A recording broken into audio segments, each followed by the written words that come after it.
இத பாருங்க, உன்ன மாதிரி இல்ல, நீங்க புடிவாதம் பிடிக்க கூடாது.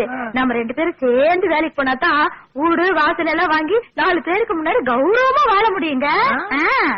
அப்புறம் நான் உங்களுக்கு மாசம் மாசம் தனியா 1000 ரூபாய் கொடுத்துறேன். அத நீங்க தண்ணி வாங்கி சந்தோஷமா இருங்க. ஆனா நான் வேலைக்கு போக கூடாதுன்னு மட்டும் சொல்லக்கூடாது ராசா.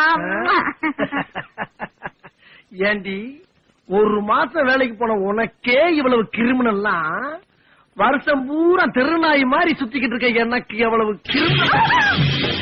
அடியே ரஞ்சிதா, நீ இப்படி எல்லாம் செய்வேன்னு தெரிஞ்சுதா உனக்குன்னு இந்த கத்திய வாங்கிட்டு வந்திருக்கிறேன். நீ மட்டும் காலையில வேலைக்கு போனேன்னு வச்சுக்க, மவள ஏய் இப்ப குத்த மாட்டேன். காலையில வேலைக்கு போனேன்னா எப்படி குத்துவேங்கிறத குத்தி காட்டியிருக்கேன். வேலையா உசுரா முடிவு பண்ணிக்க.